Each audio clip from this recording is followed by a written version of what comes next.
సీజన్లో పత్తి పంటను సాగు చేస్తున్న రైతులను తీవ్రంగా వేధిస్తున్న ప్రధాన సమస్యల్లో ఆకులు ఎర్రబడ్డం ఒకటి. పంట ఎదుగుదల దశలో ఆకులు ఎర్రగా మారి రాలిపోవడం వల్ల దిగుబడి దారుణంగా పడిపోయే ప్రమాదం ఉందని వ్యవసాయ నిపుణులు హెచ్చరిస్తున్నారు. దీన్ని అరికట్టడానికి తీసుకోవాల్సిన యాజమాన్య పద్ధతుల గురించి రైతులు తప్పకుండా తెలుసుకోవాలి. ఆకులు ఎర్రబడ్డానికి ప్రధాన కారణాలు మెగ్నీషియం లోపం. నేలలో మెగ్నీషియం లోపించడం వల్ల ఆకులు ఈనెలు పచ్చలుగా ఉండి ఈనెల మధ్య భాగం ఎరుపు లేదా ఊదా రంగులోకి మారుతుంది. నత్రజని లోపం. మొక్కకు కావాల్సిన నత్రజని అందకపోతే పాత ఆకులు పసుపు రంగులోకి మారి ఆ తర్వాత ఎర్రబడతాయి. తామర పురుగులు, పేనుబంక, పంచదోమ వంటి రసం పీల్చే పురుగులు ఉధృతి ఎక్కువైనప్పుడు ఆకులు ముడుచుకుపోయి ఎర్రగా మారుతాయి.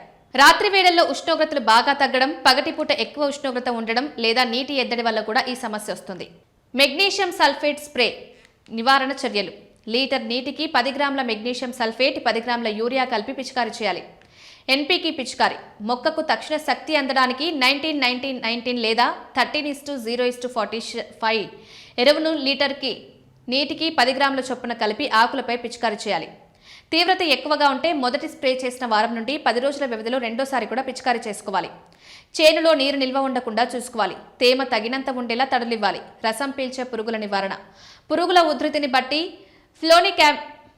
ఫ్లోనికామిడ్ లేదా ఎసిఫేట్, ఇమిడాక్లోప్రిడ్ చొప్పున నీటిలో కలిపి ఆకుల అడుగు భాగం బాగా తడిసేలా పిచికారీ చేయాలి. పత్తి రైతుల పంటను ప్రతిరోజు గమనిస్తూ ప్రారంభ దశలోనే ఈ పోషకాల లోపాన్ని గుర్తించి సరైన యాజమాన్య పద్ధతులు పాటిస్తే ఆకులు ఎర్రబడే సమస్య నుండి పంటను కాపాడుకుని మంచి దిగుబడులు సాధించవచ్చు.